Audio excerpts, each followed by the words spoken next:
이는 명백히 대한민국을 향한 중국의 중대한 도발 행위로 중국의 최근 행보에 전 세계가 경악을 금치 못했습니다. 이번 사태에서는 심지어 미국, 일본, 유럽연합, EU까지 모두 대한민국을 지지하는 입장에 나섰습니다. 대한민국이 광활한 바다 한복판에 건설한 3,400톤 규모의 철골 구조물. 중국이 그토록 두려워하며 집요하게 철거를 요구하는 이 구조물의 실체는 과연 무엇이었을까요? 중국 해상에 불법으로 설치된 구조물을 즉각 철거하라는 중국의 도발 수위는 갈수록 높아지고 있습니다. 전 세계는 이러한 중국의 태도에 분노했으나 대한민국은 국제법적 정당성을 바탕으로 떳떳한 입장을 고수했습니다. 도대체 이 해상에서는 어떤 사안이 발생하고 있는 것일까요? 이 흥미롭고 심층적인 분석을 시작하기에 앞서 잠시 시간을 내어 좋아요 버튼과 구독 버튼을 가볍게 한 번씩 눌러주신다면 이 감동적인 실화를 전달하는 저 앨리스 하워드에게 진심으로 따뜻한 격려가 될 것입니다. 시청자 여러분은 지금 이 영상을 어디에서 시청하고 계신지 아래 댓글을 통해 함께 소통해 주시기를 간곡히 부탁드립니다. BBC 뉴스의 화면에 한국은 중국 해역에 설치한 불법 구조물을 즉각 철거하라는 내용의 빨간색 긴급 속보 자막이 부상했습니다. 화면에는 거대한 망망대해가 펼쳐졌고 자막 정보는 제주도 남쪽 해역에서 중국 해경과 대한민국 해경이 첨예한 물리적 대치 상황에 돌입했음을 알렸습니다. 저는 앨리스 하워드이며 영국 런던 임페리얼 칼리지 해양지질학과 선임연구원으로 재직하고 있습니다. 저는 15년 이상 전 세계 해양 분쟁 지역을 전문적으로 연구해 온 베테랑 전문가입니다. 그날도 여느 때처럼 런던 연구소 사무실로 출근하여 동료들과 오전 브리핑을 진행하고 있었습니다. 갑작스레 부소장이 들어와 이 사안을 반드시 시청해야 한다고 말하며 황급히 대형 스크린을 켰습니다. 사무실 내부 분위기는 순식간에 극도의 긴장감에 휩싸였으며 모든 연구원들은 하던 말을 멈추고 화면에 집중하기 시작했습니다. 화면이 전환되는 그 순간 저는 숨을 멈출 수밖에 없었습니다. 바다 한복판에 견고하게 박혀 우뚝 서 있는 거대한 철제 구조물, 그리고 그 앞에서 중국 해경선과 대한민국 해경이 일촉즉발의 긴장감을 형성하며 팽팽하게 대치하고 있었습니다. 옆자리에 있던 마커스 핀치 동료가 갑작스럽게 "와, 저게 뭐야? 저기가 어디야?" 라고 소리쳤습니다. 그것은 정말 경이로운 광경이었습니다. 마치 거대한 해상 요새를 보는 듯 했습니다. 동료 연구원들이 하나둘씩 제 뒤로 모여들어 모두 입을 다문 채 화면을 뚫어져라 응시했습니다. 중국 해경선 5척이 그 구조물을 완전히 포위하고 있었으며 이에 맞서 대한민국 해경선 3척이 대치하고 있었습니다. 두 국가의 선박들 사이의 거리는 불과 수십 미터에 불과하여 거친 파도가 일렁이는 가운데 언제든 충돌이 발생할 수 있는 위태로운 상황이었습니다. 중국 해경 측의 확성기 소리가 실시간 스피커를 통해 울려 퍼졌는데 경고한다. 즉시 이 해역을 벗어나라. 는 목소리는 매우 날카롭고 공격적이었습니다. 이에 대한민국 해경 측은 이곳은 대한민국 배타적 경제수역 EEZ1입니다. 지금 당장 불법 진입을 중단하십시오 라고 차분하면서도 단호하게 응답했습니다. 이후 화면이 다시 전환되었고 중국 해경선에서 무장 요원들이 고속보트로 이동하는 모습이 포착되었습니다. 헬멧을 착용하고 장비를 갖춘 이들의 모습에서 심상치 않은 긴장감이 절정에 달하는 순간 중국 외교부 대변인이 카메라 앞에 섰습니다. 그의 얼굴에는 분노가 가득했으며 이어도는 중국 해역이며 한국은 불법 구조물을 즉각 철거해야 한다고 주장했습니다. 이어도라는 이름은 제게 처음 들리는 명칭이었고 사무실 전체의 순간 정적이 흘렀습니다. 저는 곧바로 스마트폰을 이용해 관련 뉴스를 검색하기 시작했습니다. 분명 최근 쏟아져 나온 뉴스들이 있을 것이라 예상했기 때문입니다. 불과 1시간 만에 미국 국무부는 긴급 성명을 발표하며 이호도는 명백히 한국의 배타적 경제 수역 내에 위치하며 중국의 주장은 국제법에 위배된다고 밝혔습니다. 일본, 유럽연합, 호주까지 연달아 대한민국 지지 성명을 발표했습니다. 마커스 핀치가 전 세계가 모두 한국 편에 섰네 라고 중얼거렸습니다. 이는 정말 놀라운 일이었습니다. 이처럼 전 세계가 한 목소리로 특정 국가를 지지하는 경우는 흔치 않기 때문입니다. 하지만 유독 중국만이 끝까지 이곳이 자기 땅이라고 억지를 부리고 있었습니다. 스크린에 재생되던 영상은 다시 그 구조물을 클로즈업했습니다. 정말 압도적인 크기였습니다. 건물로 비유하자면 최소 20층 높이는 되어 보였습니다. 화면 속 구조물 주변으로 거친 파도가 부딪히고 있었는데 마치 바다가 분노하는 듯한 모습이었습니다. 그럼에도 불구하고 그 구조물은 미동조차 하지 않았습니다. 마치 바다와 하나가 된 것처럼 매우 견고해 보였습니다. 자세히 살펴보니 꼭대기에는 각종 레이더와 안테나가 빽빽하게 설치되어 있었고 심지어 헬기 착륙장까지 갖추어져 있었습니다. 이는 완벽하게 갖추어진 해상기지였습니다. 마커스가 놀라며 와, 저건 어떻게 만들었지? 완전히 해상기지잖아 라고 말했습니다. 그때 부소장이 저 앨리스를 불렀습니다. 앨리스, 긴급 프로젝트를 진행하기로 했어. 상부에 보고할 이어도 분쟁 관련 객관적인 분석이 필요할 것 같아. 저는 갑작스러운 요청에 제가요? 라고 되물었습니다. 부소장은 국제적 시각에서 중립적인 분석으로 접근해보자고 설명했습니다. 솔직히 당황스러웠습니다. 한국과 중국의 정치적 분쟁이라니. 저는 순수한 과학자인데 왜 이런 정치적 분쟁에 개입해야 하는 것일까요? 저는 정치적 분쟁 전문가는 아니지 않습니까? 하지만 이호도의 객관적인 해양 지질학적 분석까지 진행해 봅시다. 특히 그 구조물의 기술적 측면까지 면밀히 검토해 봐야겠어 라는 부소장의 지시에 따라야 했습니다. 이 싸움에 내가 왜 끼어들어야 하지? 저 요새에서 어떤 해양 지질학적 분석을 하라는 거지? 순간 머릿속이 하얗게 변했습니다. 중요한 다른 연구 프로젝트들도 많았기 때문입니다.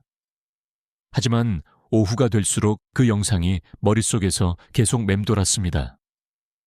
바다 한복판에 우뚝 서 있던 그 거대한 구조물. 도대체 어떻게 저런 건축물을 망망대해 위에 세울 수 있었을까요? 해양 지질학자로서 15년 동안 전 세계 바다를 누비며 연구해 왔지만 저런 규모의 구조물은 단연코 처음 봤습니다. 북해 유전 탐사부터 지중해 고고학 프로젝트에 이르기까지 웬만한 해양시설은 모두 접해봤다고 생각했던 저에게는 실로 충격적인 장면이었습니다. 그 구조물은 차원이 달랐습니다. 단순한 시추선이나 관측 부표가 아니라 완벽한 해상 도시 같았으며 마치 인류 최후의 요새처럼 느껴졌습니다. 부소장이 제공한 추가 자료에 따르면 이호도는 제주도에서 남서쪽으로 149km 떨어진 수중 암초라고 했습니다. 중국 해안에서는 287km나 떨어져 있었죠. 그런데 이 구조물은 2003년에 이미 완공되었다고 하더군요.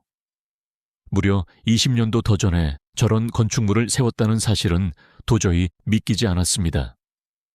도대체 대한민국이 언제부터 저런 첨단 기술력을 보유하고 있었던 것일까요? 그리고 저 바다 한복판의 요새는 정확히 어떤 역할을 수행하는 곳일까요? 그날 밤 저는 잠을 이룰 수 없었습니다. 거센 파도를 가르며 우뚝 서 있던 그 건축물의 정체가 계속 궁금해졌습니다. 결국 다음 날 아침 저는 부소장에게 이 프로젝트를 제가 맡겠다고 말했습니다. 하지만 조건이 있었습니다. 직접 현지에 가서 그 실체를 확인해 보고 싶다고 요청했습니다. 부소장은 웃으며 그럴 줄 알았어요. 앨리스다운 선택입니다. 라고 답했습니다. 다만 바로 승인이 나기는 어려울 것이니 우선 자료 조사부터 시작하자고 했습니다. 그렇게 저는 이어도라는 미지의 세계로 첫 발을 내딛게 되었습니다. 그때만 해도 저는 그곳에서 제가 얼마나 놀라운 진실을 발견하게 될지 전혀 상상조차 하지 못했습니다. 저는 이어도에 대한 조사를 착수했습니다. 처음에는 단순한 해양 분쟁 사례 정도로 가볍게 생각했었거든요. 하지만 자료를 파고들면 팔수록 상황이 얼마나 복잡하고 중요한지 깨닫게 되었습니다. 이어도는 제주도에서 남서쪽으로 114km 떨어져 있는 수중 암초입니다. 바위도 섬도 아니며 수심 4.16매 잠겨 있어 평상시에는 육안으로 보이지도 않는 곳이었습니다. 동료 마커스는 도대체 왜 저런 곳에 구조물을 세운 걸까요? 라며 의아해했습니다. 저 역시 처음에는 같은 의문을 가졌습니다. 그러나 더 깊이 조사한 결과 놀라운 사실들을 발견했습니다. 이어도 주변 해역은 동아시아에서 가장 핵심적인 해상 교통로 중 하나였습니다. 연간 수만 척의 선박들이 이 해역을 지나가며 전 세계 해상 물동량의 상당 부분이 이곳을 통과하고 있었습니다. 더 중요한 것은 기상학적 위치였습니다. 이어도는 태풍이 한반도로 북상하는 주요 경로에 자리 잡고 있었습니다. 매년 여름과 가을, 서태평양에서 발생하는 태풍의 약 60%가 이곳을 지나가고 있었죠. 마커스가 여기가 바로 기상 관측에 매우 중요한 지점이군요 라고 답했습니다. 태풍 예보의 정확도를 향상시키려면 해상에서의 실시간 데이터가 필수적이며 특히 이어도처럼 태풍 경로의 핵심 지점에서 수집되는 데이터는 그 가치를 금액으로 환산할 수 없을 정도였습니다. 하지만 문제는 이곳의 가혹한 자연 환경이었습니다. 연중 파고가 산인묘를 초과하는 날이 상당히 많았으며 겨울철에는 파고 혈림대를 넘는 거대한 파도가 몰아치기도 했습니다. 바람의 세기 또한 만만치 않았습니다. 초속 1km 이상의 강풍이 연중 상당 기간 동안 불었고 태풍이 지날 때면 초속 50mm를 넘는 파괴적인 바람이 몰아쳤습니다. 그런데 이런 극악의 환경에 저런 구조물을 세운다는 것 자체가 기술적으로 가능한 일인가요? 동료들은 믿기 어렵다는 반응을 보였습니다.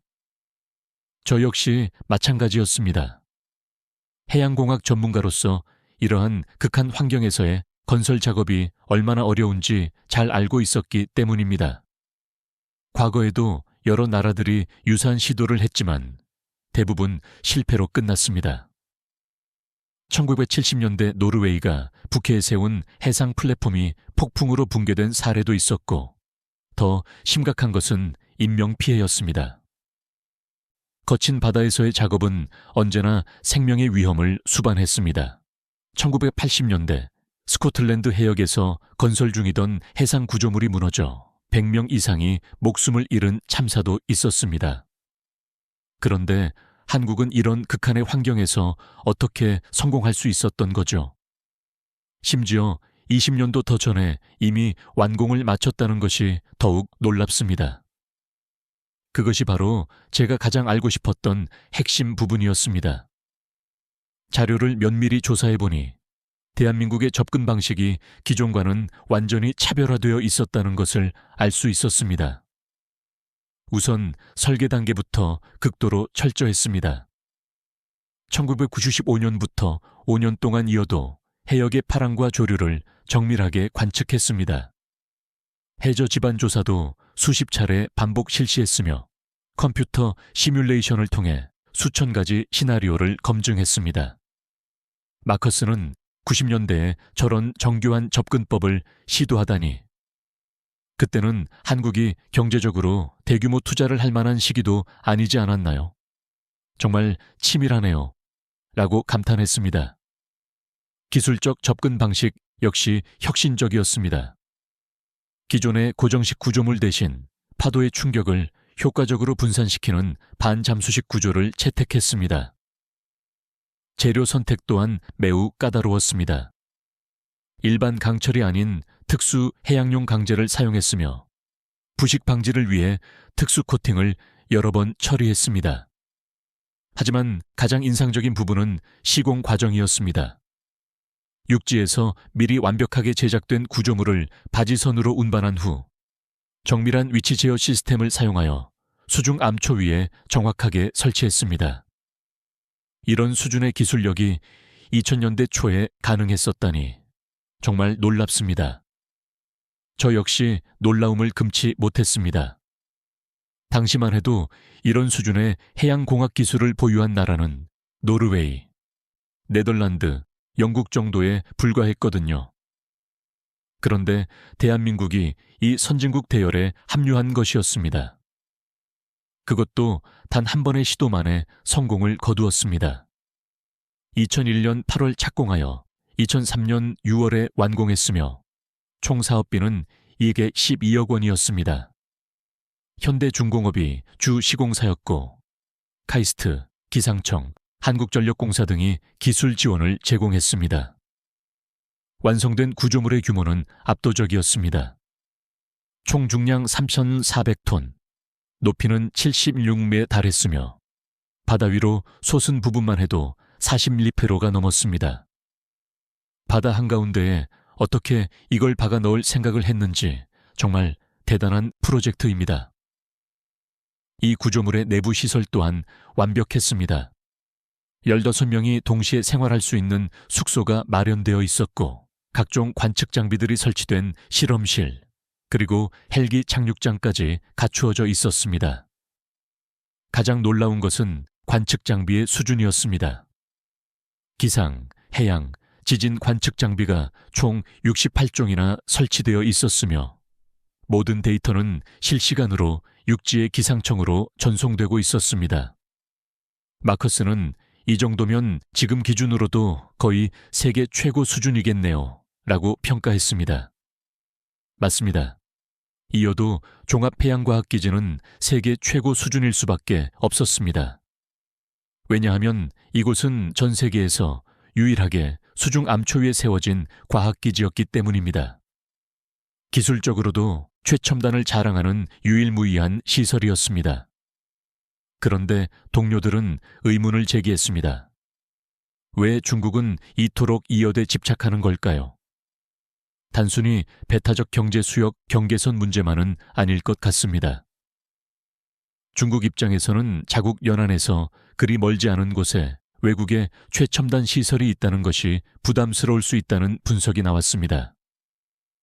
하지만 국제법상 이어도는 명백히 대한민국 수역이었습니다. 이어도는 제주도에서 149km 내로 중국 해안에서는 285.7km로 떨어져 있어 중간선 원칙으로 보더라도 한국 쪽에 위치하며 UN 해양법 협약에 따라서도 대한민국의 배타적 경제 수역으로 지정되어 있습니다. 그렇다면 중국의 주장은 법적 근거가 희박한데 왜 이런 도발을 지속하는 걸까요? 법적으로는 그러했지만 중국은 지속적으로 이의를 제기해 왔습니다.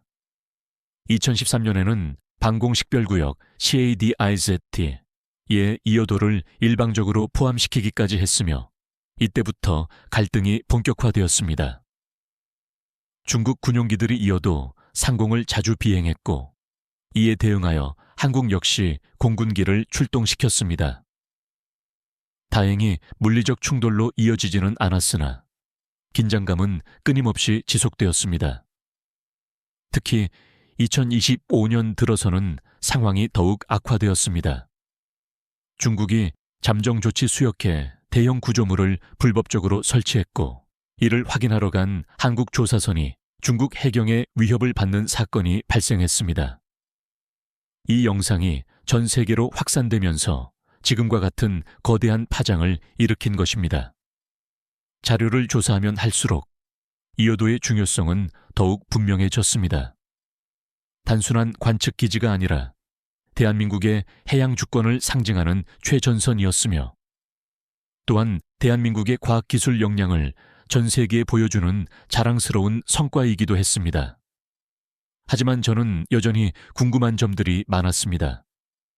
과연 그곳에서 어떤 일들이 벌어지고 있는 것일까요? 그리고 중국은 왜 그렇게까지 집착하는 것일까요?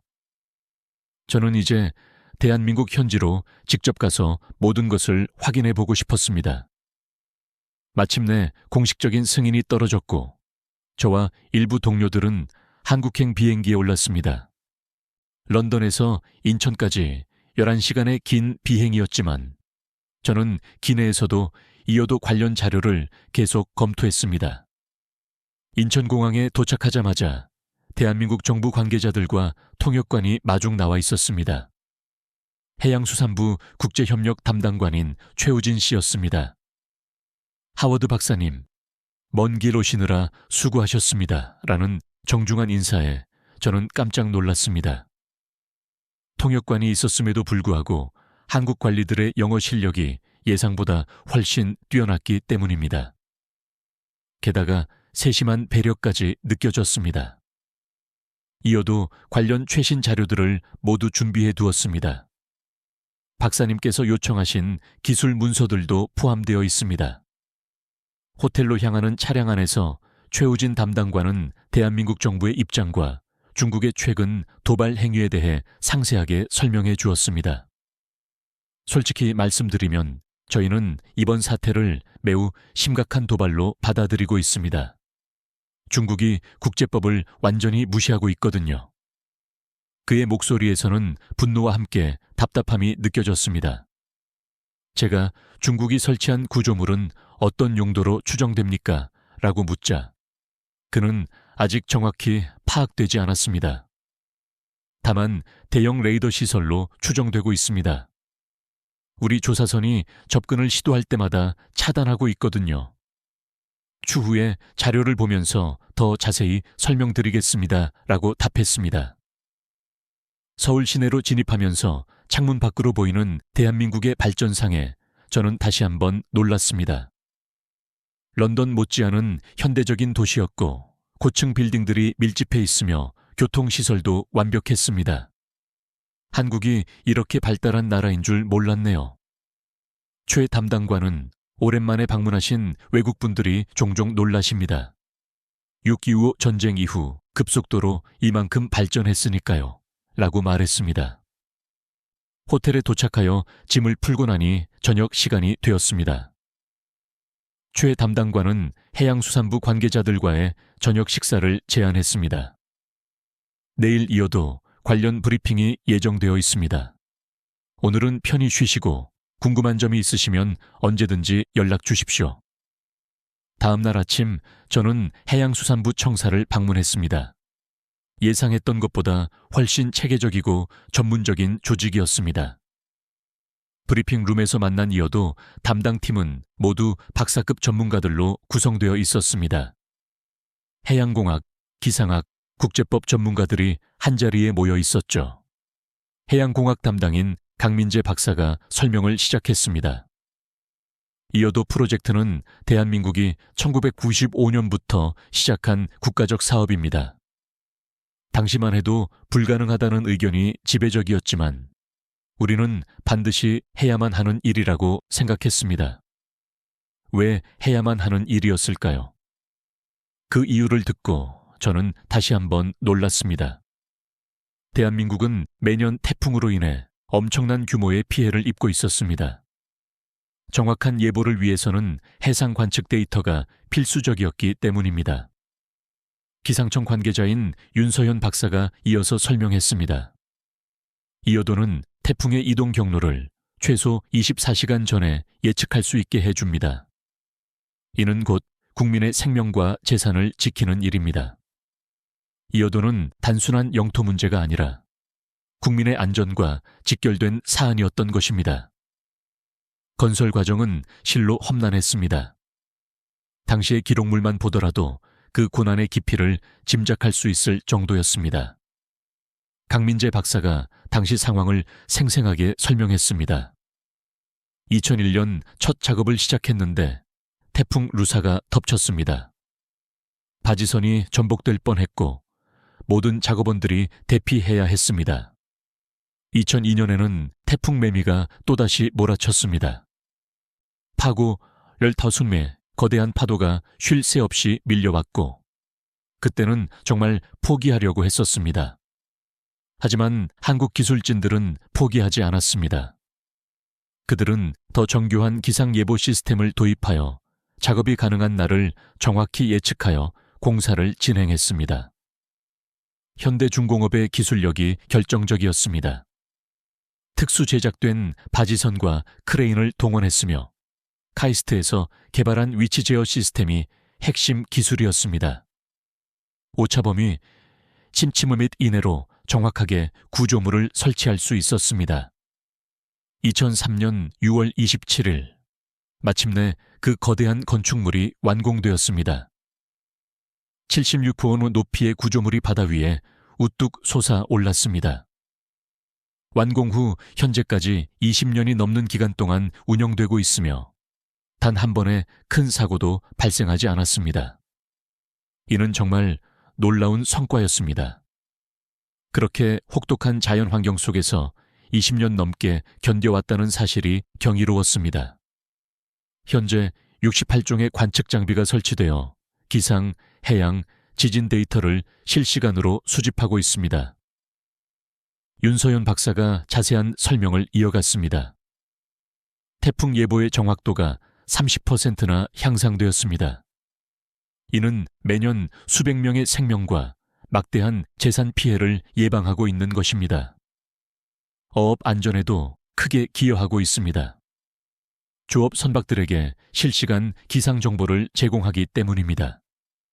하지만 그때부터 중국의 견제 또한 만만치 않았습니다. 2013년부터는 본격적인 갈등이 시작되었습니다. 중국이 방공식별구역을 선포하면서 이어도를 포함시킨 것은 명백한 주권 침해 행위였습니다. 국제법 전문가인 오준영 박사가 중국 측의 문제점을 지적했습니다. UN 해양법 협약에 따르면 이어도는 명백히 우리의 해역입니다. 중간선 원칙이나 거리로 보더라도 마찬가지입니다. 중국은 대륙 연장 이론을 주장하고 있으나 이는 국제법적 근거가 희박합니다. 그럼에도 불구하고 중국은 계속해서 압박을 가해왔습니다. 군용기 출동, 해경선 파견 등으로 긴장감을 조성했고 최근에는 더욱 노골적으로 나오고 있습니다. 불법 구조물을 설치하고 한국 조사선을 위협하는 행위를 지속하고 있습니다. 상황이 매우 심각하다는 것을 알 수 있었지만 한국 관계자들의 대응 방식은 인상적이었습니다. 감정적으로 대응하지 않고 국제법과 원칙으로 당당히 맞서고 있었습니다. 모든 증거를 수집하여 국제사회에 투명하게 공개했습니다. 최우진 담당관은 우리는 투명하게 공개할 것이 전혀 없습니다. 이어도는 평화적 목적의 순수 과학기지이니까요. 라며 자신감을 드러냈습니다. 그는 덧붙여 박사님께서 직접 확인해 보시면 아실 겁니다. 우리가 얼마나 투명하게 운영하고 있는지 말입니다. 라고 했습니다. 드디어 이어도 방문 일정이 공식 확정되었습니다. 제주도를 거쳐 헬기로 이동하는 일정이었습니다. 날씨가 허락한다면 내일 바로 출발할 수 있다는 사실에 가슴이 뛰기 시작했습니다. 드디어 그 신비로운 해상 요새를 직접 목격할 수 있다니 기대감이 부풀었습니다. 과연 어떤 모습일까요? 그날 밤 호텔에서 저는 대한민국에 대한 인상을 정리해 보았습니다. 생각했던 것보다 훨씬 체계적이고 전문적인 국가였으며 무엇보다 모든 일을 투명하고 원칙적으로 처리하는 모습이 깊은 인상을 남겼습니다. 이번 사태는 정말 다를 수도 있겠다는 생각이 들었습니다. 다음 날 제주도 서귀포 헬기장에 도착했습니다. 날씨는 다행히 맑았지만 바람이 꽤 강했습니다. 이어도로 향하는 해경 헬기가 대기하고 있었습니다. 조종사는 오늘 파고가 3m 정도 될 것 같습니다. 착륙이 다소 어려울 수 있습니다. 라며 미리 양해를 구했습니다. 저는 이미 각오하고 있었습니다. 그동안 전 세계 곳곳의 험한 바다를 경험해 보았기 때문입니다. 하지만 솔직히 마음 한편으로는 의구심이 들었습니다. 정말 한국이 그렇게 완벽하게 운영하고 있을까? 혹시 영상에서 보이던 그 모습이 실제 현장에서도 우리를 압도할 수 있을까? 헬기가 이륙하자 제주도의 아름다운 해안선이 시야에 펼쳐졌습니다. 점점 육지가 멀어지고 망망대해만 보이기 시작했습니다. 한참이 지났을 때 저 멀리 하나의 점이 보이기 시작했습니다. 조종사는 저기 보이는 것이 이어도입니다. 라고 알려주었습니다. 점점 가까워지면서 그 거대한 규모가 명확하게 드러났습니다. 정말 상상을 초월하는 크기였습니다. 바다 한복판에 솟아있는 거대한 철제 도시 같았습니다. 하지만 제 마음속에는 여전히 의구심이 남아 있었습니다. 과연 저곳에서 정말 의미 있는 연구가 진행되고 있을까? 아니면 그저 중국을 견제하기 위한 시설에 불과한 것은 아닐까? 헬기가 착륙장에 내리는 순간 거센 바람이 몰아쳤습니다. 파도 소리와 바람 소리가 엄청나게 컸으며 이곳이 정말 살아있는 바다 한복판임을 실감하게 했습니다. 이어도 기지관리소장인 구창모 씨가 마중 나와 있었습니다. 어서 오십시오, 하워드 박사님. 드디어 뵙게 되었습니다. 기지 내부로 들어서자 완전히 다른 세계가 펼쳐졌습니다. 바깥에 거친 바다 환경과는 대조적으로 내부는 조용하고 쾌적했습니다. 각종 첨단 장비들이 가득했습니다. 구 소장은 여기서 상주 근무하는 과학자들이 있습니다. 이들은 15일씩 교대로 근무하고 있습니다. 구 소장이 소개해준 과학자들을 만났습니다. 기상학자 송주호 박사와 해양학자 박쌤이 박사였습니다. 송주호 박사는 이곳에서 근무한 지 벌써 3년째입니다. 처음에는 힘들었지만 지금은 이곳이 제2의 고향 같습니다. 라고 말했습니다. 정말 그럴까요? 저는 아직 확신이 서지 않았습니다. 혹시 제가 있어서 의뢰하는 말은 아닐까? 박세미 박사는 제 마음을 읽은 듯 박사님께서 의심하시는 것도 당연합니다. 외국에서 오신 분들은 처음에는 모두 그러세요. 정말 여기서 제대로 된 연구가 이루어지는지 의구심을 갖죠. 라고 말했습니다. 하지만 그녀는 직접 보시면 아실 겁니다. 우리가 얼마나 진지하게 일하고 있는지 말입니다. 라고 자신감을 보였습니다. 관측실로 안내받았는데 정말 놀라웠습니다. 최첨단 장비들이 24시간 가동되고 있었고 대형 스크린에는 실시간 기상 데이터가 표시되고 있었습니다. 풍속, 풍향, 기압, 습도 등 모든 정보가 분 단위로 업데이트되고 있었죠. 송지호 박사는 이 데이터들이 모두 육지의 기상청으로 전송되어 태풍 예보의 핵심 자료가 됩니다. 라고 자세히 설명해 주었습니다. 작년에 태풍 흰남노가 올 때도 이곳 데이터가 결정적이었습니다. 상륙 지점을 정확하게 예측할 수 있었거든요. 해양 관측 장비 또한 인상적이었습니다. 수십 미터 수심까지 실시간 데이터가 수집되고 있었고 수온, 염분, 해류 등 모든 정보가 기록되었습니다. 박세미 박사의 설명이 이어졌습니다. 이 해역은 동중국해와 황해가 만나는 지점입니다. 해양학적으로 매우 중요한 곳이죠. 기후변화 연구에도 핵심적인 데이터를 제공하고 있습니다. 20년간 축적된 자료는 그야말로 보물 같은 존재입니다. 하지만 저는 여전히 회의적이었습니다. 이런 좋은 이야기들은 누구나 할 수 있지 않은가? 실제 운영은 어떨까? 구창모 소장은 박사님께서 의심하시는 것도 충분히 이해합니다. 솔직히 국제 분쟁의 한가운데 있다 보니 정치적 목적을 의심받기도 하거든요. 라고 솔직하게 말했습니다. 하지만 우리는 순수하게 과학 연구만을 수행하고 있습니다.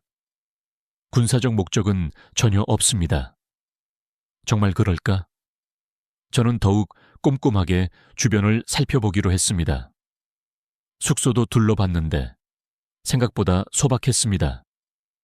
좁은 방에 침대 하나뿐이었고 창문으로는 끝없는 바다만 보였습니다. 15일 동안 이런 곳에서 생활하는 것이 쉽지 않을 텐데요. 송지호 박사는 처음에는 답답했습니다. 특히 폭풍이 몰아칠 때는 정말 무서웠거든요. 기지 전체가 흔들리니까요. 라고 솔직하게 인정했습니다. 그렇다면 왜 계속 이 일을 하시는 거죠? 제가 직접적으로 질문했습니다. 송 박사는 잠시 생각하더니 대답했습니다. 처음에는 단순히 일이니까 했습니다. 하지만 시간이 지나면서 이 일의 의미를 깨달았습니다. 작년에 태풍 때문에 목숨을 잃을 뻔한 어선이 있었습니다. 그런데 우리 데이터 덕분에 구조될 수 있었거든요. 그때 정말 뿌듯했어요. 우리가 하는 일이 사람의 생명을 구하는 일이구나 싶었죠. 그의 말에서 진심이 느껴졌습니다. 하지만 저는 여전히 의문이 많았습니다. 저녁 식사 시간에 더 자유로운 대화를 나누며 과학자들의 솔직한 속마음을 들을 수 있었습니다. 박세미 박사는 솔직히 처음에는 저도 회의적이었습니다. 중국과의 분쟁 때문에 만든 시설이 아닌가 싶었거든요. 과학적 목적보다는 정치적 목적이 더 크다고 생각했죠. 라고 털어놓았습니다. 하지만 실제로 와보니 달랐습니다. 정말 중요한 과학 연구가 이루어지고 있었거든요. 외국 연구진들과의 교류도 매우 활발합니다. 그녀는 심지어 일본, 중국 과학자들도 여기 데이터를 활용하고 있습니다. 라고 덧붙였습니다. 제가 정말요? 중국 과학자들도 이곳 데이터를 쓴다고요? 라고 되묻자 그녀는 중국 기상청에서도 우리 데이터를 요청해 옵니다. 태풍 예보에 필요하다고 하면서요. 라고 답했습니다. 이는 참으로 아이러니한 상황이었습니다. 정치적으로는 대립하면서도 과학적으로는 협력하고 있다니. 하지만 여전히 의심스러운 부분이 있었습니다. 중국이 왜 그렇게까지 이곳에 집착하는 걸까? 단순히 영토 문제일까? 구창모 소장은 중국 입장에서는 자국 연안 가까운 곳에 외국 시설이 있다는 것이 부담스러울 수 있겠죠. 라고 분석했습니다. 하지만 우리는 군사적 목적이 전혀 없습니다. 모든 연구 결과를 투명하게 공개하고 있거든요.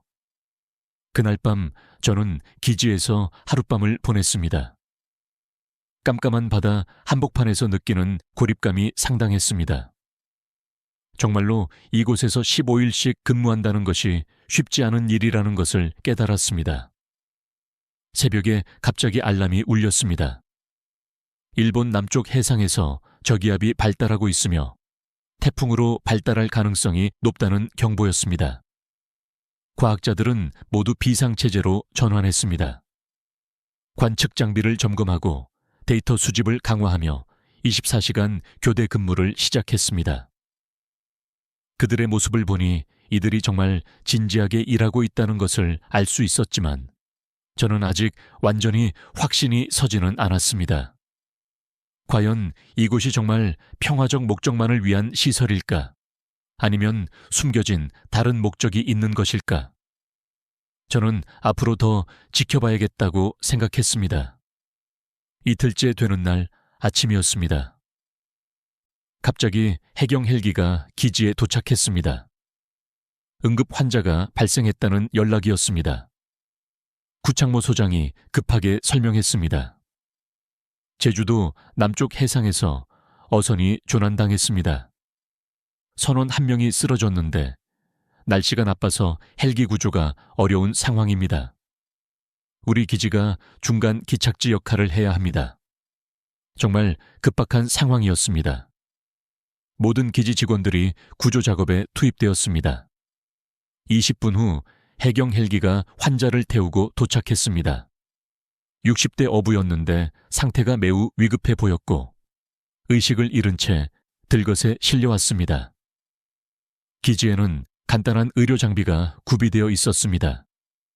송지호 박사가 응급처치 자격증을 가지고 있어 응급조치를 시행했습니다. 빨리 병원으로 이송해야 할 것 같습니다.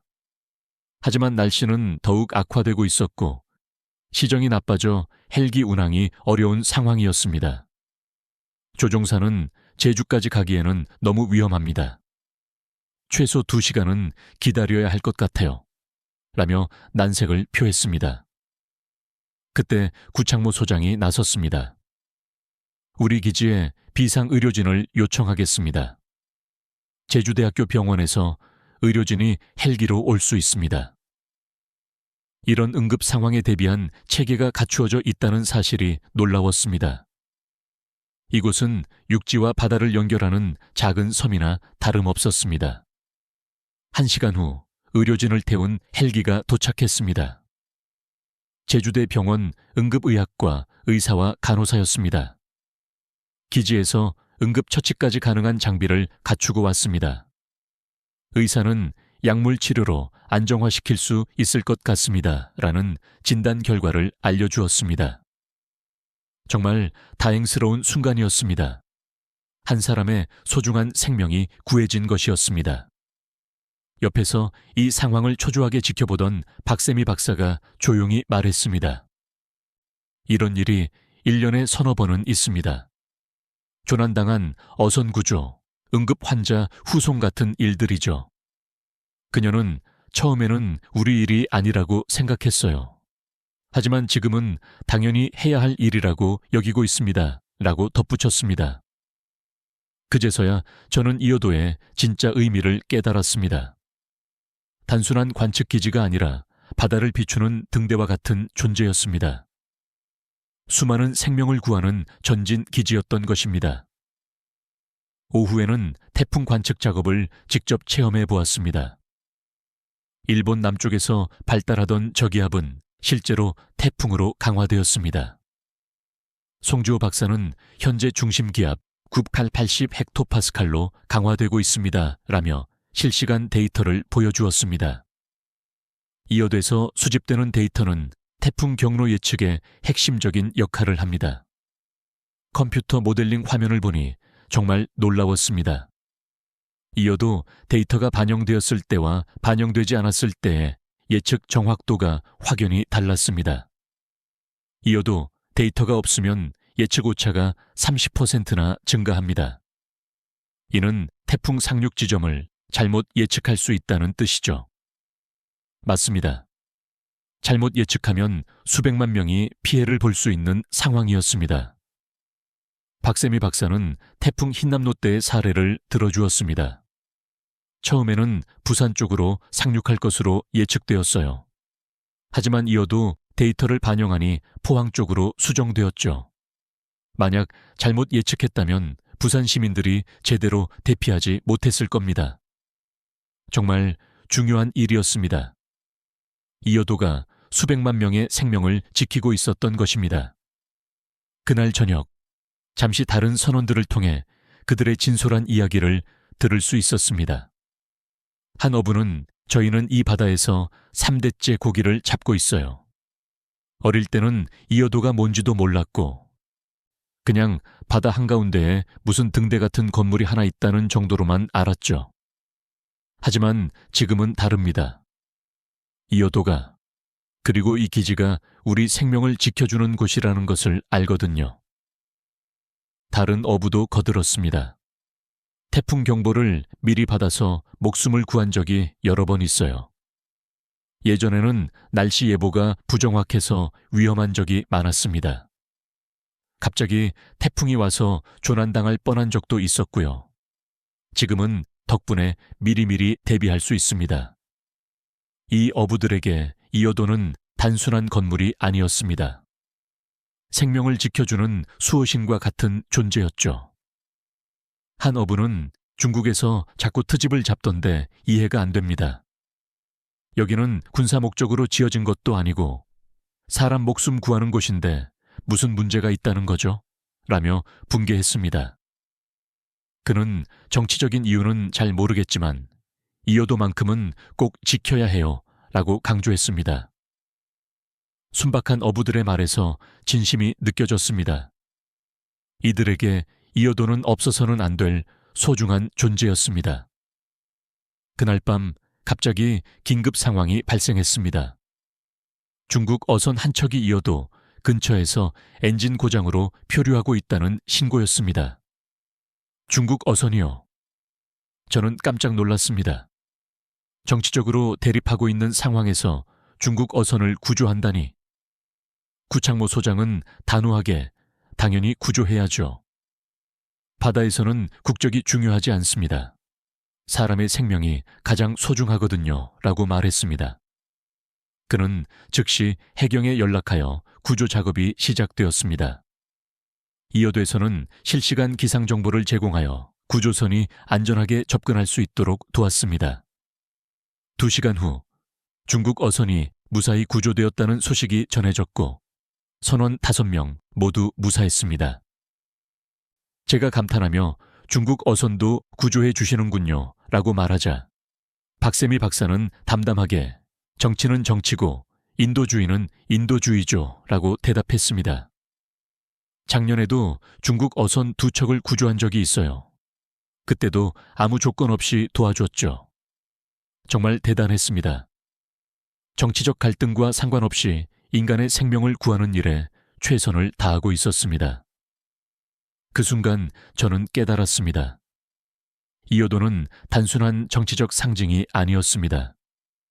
이곳은 진정으로 사람의 생명을 구하는 곳이었습니다. 한국의 진정성을 의심했던 제 자신이 부끄러워졌습니다. 이들은 정말 순수한 마음으로 이 일을 수행하고 있었거든요. 어쩌면 이번 사태는 정말 다르게 전개될 수도 있겠다는 생각이 들었습니다. 3일째 되는 날 새벽이었습니다. 갑자기 비상 알람이 요란하게 울려댔습니다. 중국 해경선 3척이 이어도 쪽으로 또다시 고속 접근하고 있다는 레이더 경보였습니다. 영상에서만 보던 그 장면이 현실이 된 것이었습니다. 구창모 소장은 긴장한 표정으로 거리 20km에서 접근 중입니다. 라고 보고했습니다. 대한민국 해경에 즉시 연락했지만 도착까지는 최소 2시간이 걸릴 것 같았습니다. 정말 아슬아슬한 상황이었습니다. 중국 해경선들이 먼저 도착할 가능성이 높았기 때문입니다. 제가 걱정스럽게 혹시 무력 충돌이 일어날 수도 있나요? 라고 묻자 송주호 박사는 침착하게 항상 최악의 경우를 대비해야죠. 하지만 우리는 끝까지 평화적으로 대응할 것입니다. 라고 대답했습니다. 15분 후 중국 해경선들은 주변 5km 지점에 도착했습니다. 대형 확성기를 통해 이곳은 중국의 관할 해역이다. 불법 구조물을 즉시 철거하라는 경고 방송이 들려왔습니다. 정말 긴장되는 순간이었습니다.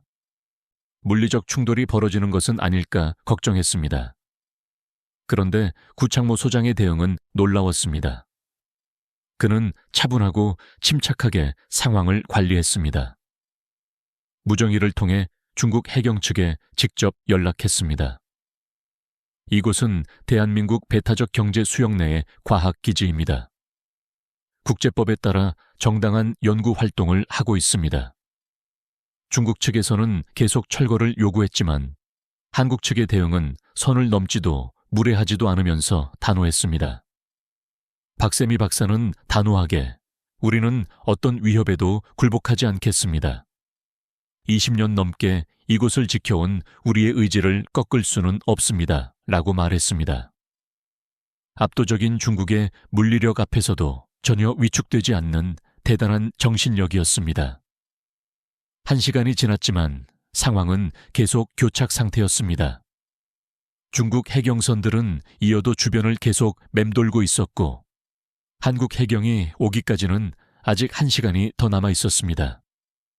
그때 갑작스럽게 응급 상황이 발생했습니다. 이어도 주변 해역에서 조업 중이던 중국 어선 한 척이 기관실 화재로 조난 신호를 보낸 것입니다. 구창모 소장은 중국 어선에서 작은 화재가 발생한 것 같습니다. 라고 상황을 설명했습니다. 정말 아이러니한 상황이었습니다.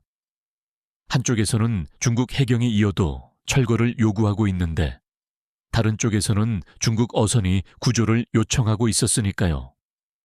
제가 소장에게 이런 상황에선 어떻게 대처하시나요? 라고 묻자 구 소장은 조금도 망설이지 않고 당연히 구조가 먼저죠. 정치적 갈등과 인도주의적 구조는 별개의 문제입니다. 라고 단언했습니다. 그는 즉시 해경에 구조 요청을 했습니다. 동시에 중국 해경에도 상황을 알렸습니다. 중국 어선 화재 발생으로 응급 환자가 발생할 가능성이 있습니다. 구조 작업에 협조해 주시기 바랍니다. 중국 해경 측도 당황한 것 같았습니다. 자국 어선에 생명이 걸린 문제였기 때문입니다. 30분 후 한국 해경선도 현장에 도착했습니다. 응급처치용, 의료 장비와 산소를 제공해 주는 듯 보였습니다. 해경 의료진은 다행히 생명에는 지장이 없을 것 같습니다. 라고 진단했습니다. 중국 어선이 무사히 돌아가는 순간 놀라운 일이 벌어졌습니다. 중국 해경선에서 무전이 온 것입니다. 구조 작업에 감사드립니다. 중국 해경 지휘관의 목소리가 이전보다 확연히 부드러워져 있었습니다. 하지만 그들은 우리의 공식 입장은 변하지 않습니다. 라고 덧붙였습니다. 공식적인 입장은 유지했지만 적대적인 분위기는 현저히 누그러졌습니다. 최소한 인도주의적 가치는 인정하는 분위기였습니다. 제가 구창모 소장에게 오늘 이 일을 어떻게 평가하십니까? 라고 묻자 소장은 담담하게 이런 사건들이 작은 변화의 시작이라고 생각합니다. 이 여도가 정치적 도구가 아니라 생명을 구하는 곳이라는 걸 보여줬죠. 라고 대답했습니다. 정말 의미 있는 하루였습니다. 극한 상황에서도 인도주의적 가치를 굳건히 지켜낸 한국인들의 모습이 깊은 인상을 남겼습니다. 그날 밤 중국 언론에서는 짧은 보도가 나왔습니다. 이어도 기지에서 중국 어선을 도운 소식이 간단히 보도된 것입니다. 한국 측의 인도주의적 협조라는 제목의 기사였습니다. 중국 네티즌들의 반응도 예전보다 누그러져 있었습니다. 정치와 인명구조는 다른 문제다. 감사한 일이다 라는 댓글들이 조금씩 올라오기 시작했습니다. 한국의 진정성이 조금씩 인정받기 시작한 것일까요? 작은 변화였지만 희망적인 신호였습니다. 4일째 되는 날 아침이었습니다. 구창모 소장이 저를 특별한 장소로 안내했습니다. 기지 내에 마련된 작은 전시실이었습니다. 그는 이곳을 박사님께 꼭 보여드리고 싶었습니다. 라고 말했습니다. 벽면에는 1995년부터 2003년까지에 이어도 건설 과정 사진들이 빼곡히 걸려 있었습니다. 그는 이 사진들을 보시면 우리가 얼마나 많은 어려움을 극복했는지 아실 수 있을 겁니다. 라고 설명했습니다. 사진 한 장 한 장이 감동적이었습니다. 거센 파도 속에서 목숨을 걸고 작업하는 한국 기술자들의 모습, 태풍을 뚫고 자재를 운반하는 바지선들의 모습. 소장은 저분들이 우리의 진정한 영웅들입니다. 6.25 전쟁의 폐허에서 일어선 선조들처럼 이분들도 불가능을 가능으로 만들었죠. 라고 말했습니다. 가슴이 뭉클해졌습니다. 한국전쟁 이후 맨손으로 국가를 일으킨 세대에 그 정신이 이어돼서도 계승되고 있었던 것입니다. 송지호 박사는 당시 212억 원이라는 막대한 예산이 투입되었습니다. 당시 정부 예산으로는 엄청난 규모였죠. 라고 설명했습니다. 하지만 아무도 반대하지 않았습니다. 국민의 안전을 위한 일이라는 것을 모두가 알고 있었기 때문입니다. 마지막 날 오후 대한민국 정부는 중대한 결정을 발표했습니다. UN 대륙한계위원회에 이어도 관련 모든 증거를 정식으로 제출하겠다는 발표였습니다.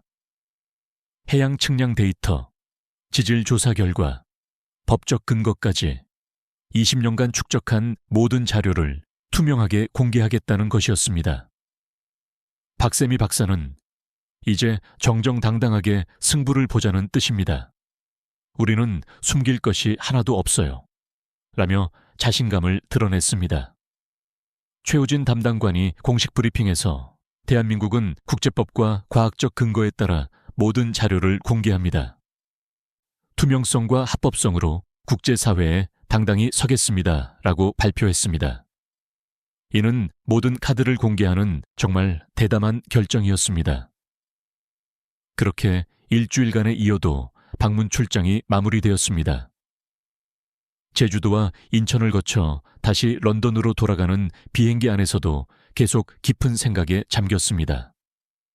한국이 정말 대단한 일을 해냈구나. 이제 세계가 어떻게 반응할지 궁금하다.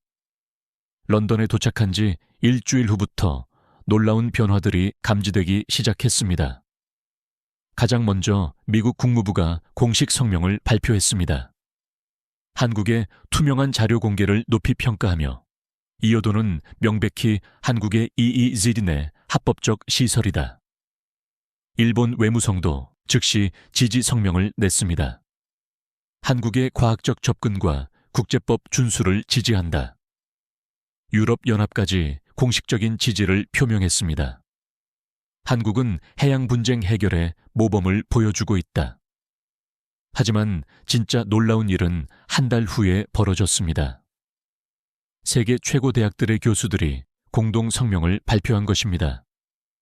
하버드, 런던 대학교, 옥스퍼드 대학교까지 총 17개 대학, 156명의 교수가 참여한 역사적인 성명이었습니다. 성명서는 이어도는 21세기 해양과학 발전의 상징이다. 한국의 투명성과 과학적 접근에 깊은 감명을 받았다. 이어도 모델은 전 세계 해양 분쟁 해결에 새로운 기준이 되어야 한다고 천명했습니다. 연구소 동료들이 모두 놀라워했습니다. 마커스는 이런 규모의 공동성명은 처음 봐요. 전 세계 학계가 한 목소리로 한국을 지지하다니 라며 감탄했습니다. 외교계의 반응도 폭발적이었습니다. 34개국이 연달아 한국 지지 성명을 발표했습니다. 캐나다, 호주, 뉴질랜드는 물론이고 심지어 인도, 브라질, 남아프리카 공화국까지 한국의 법치주의와 투명성을 지지한다. 이어도는 평화적 해양 이용의 모범 사례다라고 선언했습니다. 법조계도 한국 편에 섰습니다. 국제해양법재판소 전직 재판관들이 공동 의견서를 발표했는데 한국의 주장은 국제법에 완전히 부합하며 중국의 주장은 법적 근거가 희박하다고 밝혔습니다. 이는 정말 전례 없는 일이었습니다. 외교, 법, 학계가 하나 되어 한국을 지지한 것입니다. 2달 후 런던에서 열린 국제해양법 세미나에 저는 참석했습니다. 주제는 바로 이어도 사례와 21세기 해양 분쟁 해결이었습니다. 세미나장은 만석이었고 전 세계에서 300명이 넘는 전문가들이 모였습니다. 기조연설자는 하버드 대학교 국제법과 교수였는데 그는 최근 이어도 사례는 국가가 어떻게 국제법과 투명성으로 도발에 맞설 수 있는지를 보여준다. 한국이 제시한 모델은 앞으로 모든 해양 분쟁 해결의 기준이 될 것이다 라고 역설했고 청중들은 뜨거운 박수를 보냈습니다. 패널 토론에서는 MIT 교수가 한국의 기술력과 투명성이 결합된 이어도 모델은 21세기 새로운 패러다임이다 라고 평가했습니다. 옥스퍼드 교수 역시 원칙과 법으로 당당할 수 있다는 것을 증명했다고 거들었습니다. 세미나 마지막에는 더욱 놀라운 발표가 있었습니다. UN에서 이어도 모델을 공식 해양 분쟁 해결 가이드라인으로 채택한다는 것이었습니다. UN 해양법 담당관은 앞으로 모든 해양 분쟁은 이어도 사례를 참고하게 될 것입니다 라고 발표했습니다. 세미나가 끝난 후 여러 나라 전문가들이 저에게 다가왔습니다. 한국에서 직접 본 이어도는 어땠나요? 정말 그렇게 투명하게 운영되고 있습니까? 그곳에선 어떤 일들이 벌어지고 있나요? 모두들 한국의 사례에 깊은 관심을 보였습니다. 네덜란드 교수는 우리도 북해에 이어도 같은 시설을 만들고 싶습니다. 한국의 기술 지원을 받을 수 있을까요? 라고 문의했고, 노르웨이 연구소장도 비슷한 요청을 했습니다. 한국의 해양공학 기술을 배우고 싶어요. 정말 놀라운 변화였습니다. 한국이 정말로 이 일을 해낸 것이었습니다. 무력이나 경제력이 아닌 정의의 힘으로, 그리고 그 중심에 이어도가 있었습니다. 선조들이 목숨 걸고 지켜낸 이 땅에서 후손들이 또 다른 기적을 만들어낸 것이었습니다. 이제 이어도는 단순한 관측기지가 아니었습니다. 전 세계가 인정하는 평화와 법치의 상징이 된 것이었습니다. 세미나까지 마친 후 연구소에 복귀하자마자 동료들이 몰려들었습니다. 모두 이어도 이야기를 듣고 싶어 했습니다. 마커스는 정말 그렇게 대단한 곳이었어요? 라고 궁금해했습니다. 저는 솔직하게 상상을 초월했습니다. 라고 대답했습니다. 처음에는 저도 회의적이었지만 직접 보니 완전히 달랐죠. 제가 경험한 일들을 차례대로 들려주었습니다. 중국 환자를 구조한 일, 어민들과의 만남, 한국의 기술력, 국제사회의 반응까지 모든 것을요.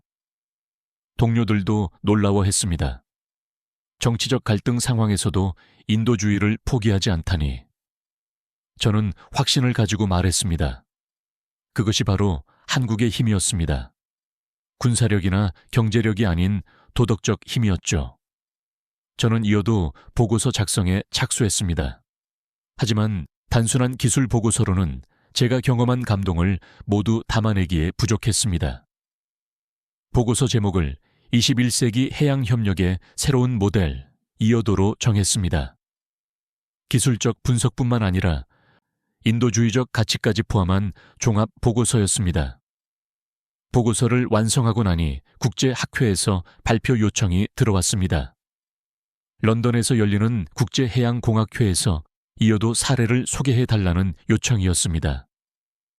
발표 당일 회의장은 만석이었습니다. 전 세계 해양공학 전문가들이 이어도에 대해 듣고 싶어 했기 때문입니다. 저는 발표를 이렇게 시작했습니다. 이어도는 단순한 관측기지가 아닙니다. 21세기 국제협력의 새로운 모델이죠.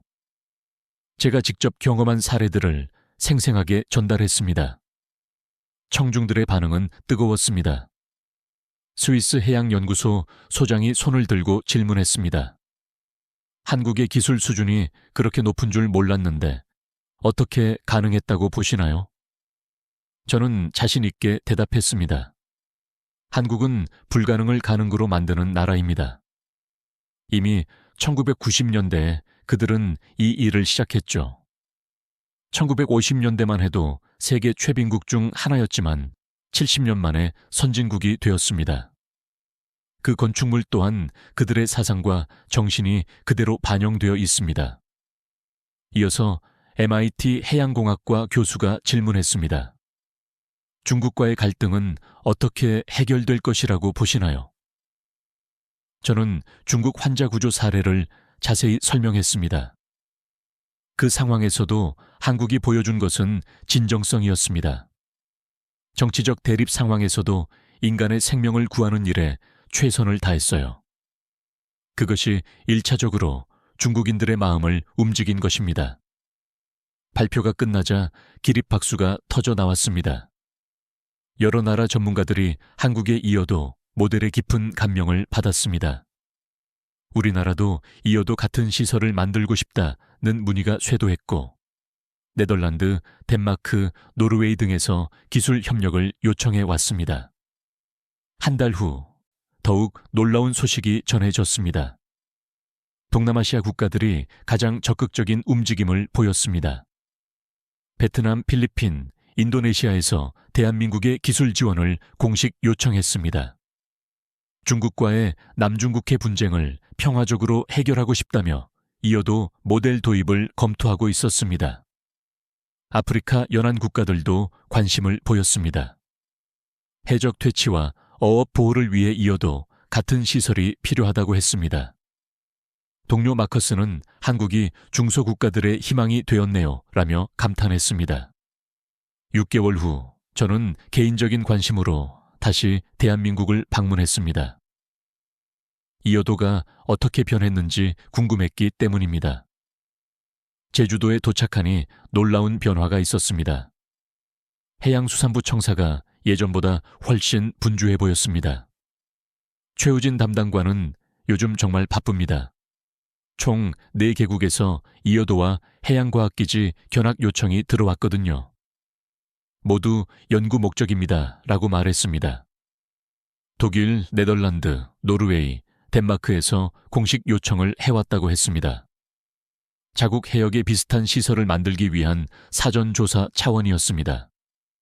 한국의 해양 기술을 직접 보고 배우고 싶다고 합니다. 정말 놀라운 변화였습니다. 예전에는 한국이 외국 기술을 배우러 다녔는데 이제는 정반대가 된 것이었습니다. 이어도행 헬기장에서 독일 연구팀을 만났습니다. 막스 플랑크 해양연구소에서 온 5명의 연구진이었습니다. 팀장인 클라우스 박사는 한국의 해양기술 수준이 궁금해서 왔습니다. 발트에도 이어도 같은 시설을 만들고 싶거든요 라고 말했습니다. 이어도에 도착하니 구창모 소장이 독일 팀을 안내하고 있었습니다. 각종 관측 장비들을 자세히 설명해 주고 있었죠. 독일 연구진 중 한 명이 정말 놀랍습니다. 이런 극한 환경에서 20년 넘게 운영한다는 것이 믿기지 않아요 라며 감탄했습니다. 클라우스 박사도 깊은 인상을 받은 듯 했습니다. 독일도 북해와 발트에서 비슷한 시도를 했지만 모두 실패했습니다. 한국은 어떻게 성공할 수 있었을까요? 송주호 박사가 설계 단계부터 시공, 운영까지의 모든 노하우를 자세히 설명해 주었습니다. 가장 중요한 것은 포기하지 않는 정신이었습니다. 여러 번 실패해도 계속 도전했거든요. 독일 팀은 하루 종일 이 시설을 꼼꼼하게 둘러보았습니다. 모든 시설을 사진으로 기록하고 상세한 질문을 이어갔습니다. 클라우스 박사는 한국 기술진들과 지속적으로 교류하고 싶습니다. 독일에서도 한국 전문가들을 초청하고 싶고요. 라고 제안했습니다. 저녁 식사 시간에 독일 연구진들과 대화를 나누면서 그들의 한국에 대한 인식이 완전히 바뀌어 있음을 확인할 수 있었습니다. 한 연구원은 솔직히 처음에는 의심했습니다. 아시아의 작은 나라가 이런 고난도 프로젝트를 성공시킬 수 있을까 하고요. 라고 털어놓았습니다. 하지만 직접 와보니 유럽보다 훨씬 더 선진적입니다. 클라우스 박사도 감탄했습니다. 기술 수준도 놀랍지만 운영 시스템이 정말 체계적입니다. 이 해양과학기지가 가지는 의미 또한 정말 크고요. 그들과 대화하면서 저는 이어도가 단순한 관측기지를 넘어선 상징이 되었다는 더 큰 의미를 깨달았습니다.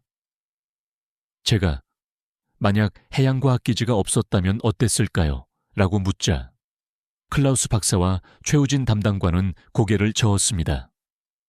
상상하기 싫습니다. 중국이 이 해역을 완전히 장악했을 것입니다.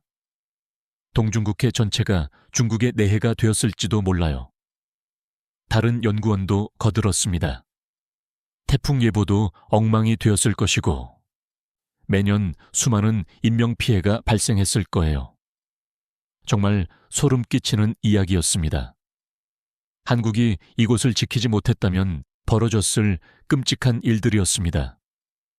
한국이 20년 전에 정말 대단한 일을 해낸 거네요. 다음 날 독일 팀은 더욱 구체적인 질문들을 쏟아냈습니다. 기술적 사항부터 운영 노하우까지 모든 것을 알고 싶어 했습니다. 클라우스 박사는 독일로 돌아가서 한국 모델을 레퍼런스 삼아 상세한 보고서를 작성할 예정입니다.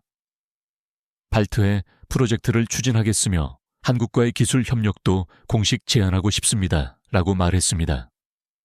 정말 놀라운 변화였습니다. 이제 한국이 기술을 전수하는 입장이 된 것입니다. 독일 팀이 떠난 후 구창모 소장과 조용한 대화를 나누었습니다. 소장은 정말 격세지감입니다. 20년 전만 해도 우리가 외국 기술을 배우러 다녔는데 말이에요. 이제는 전 세계가 우리를 찾아오고 있어요. 라며 감회 깊게 말했습니다. 송지호 박사도 자랑스러워했습니다. 노르웨이에서도 다음 달에 견학단이 온대요. 네덜란드는 내년 상반기에 올 예정이고요. 박세미 박사는 20년 전에는 갈등의 원인이었는데 지금은 협력의 모델이 되었네요. 그것이 바로 한국 방식이죠. 라고 자랑스럽게 말했습니다. 그녀는 무력으로 빼앗으려던 중국과 달리 우리는 나누고 공유하고 있습니다. 라고 덧붙였습니다. 그날 밤 기지 갑판에서 별을 보며 생각했습니다. 한국이 정말 위대한 일을 해낸 거구나. 20년 전 불가능해 보였던 일을, 모든 나라가 반대할 때도 굽히지 않고 밀어붙인 일을. 만약 그때 포기했다면, 중국의 압박에 굴복했다면 지금 이 모든 것들이 존재하지 않았을 것입니다. 평화로운 바다도, 정확한 태풍 예보도, 국제적 존경도 없었을 것입니다. 구 소장은 옆에서 정말 아슬아슬했습니다. 한순간만 방심했어도 모든 것을 잃었을 뻔했어요. 라고 말했습니다. 이제 전 세계가 다 알고 있습니다. 이어도 그리고 이 해양과학기지는 불법 건축물이 아니라 대한민국 것이라는 것을 말입니다. 중국도 더 이상 억지를 부릴 수 없어요. 국제사회가 모두 지켜보고 있거든요. 정말 그랬습니다. 유엔의 공식 인정, 세계 각국의 지지 성명, 학계의 지지까지. 이제 이어도가 한국 땅이라는 것은 국제적인 상식이 되었습니다. 다음 날 런던으로 돌아오는 비행기 안에서 저는 두 번째 보고서를 작성했습니다. 제목은 이어도와 해양과학기지가 지닌 국가 경쟁력이었습니다. 한국이 보여준 것은 단순한 영토 수호가 아니었습니다. 작은 나라라도 원칙과 끈기로 거대한 도전에 맞설 수 있다는 증명이었습니다.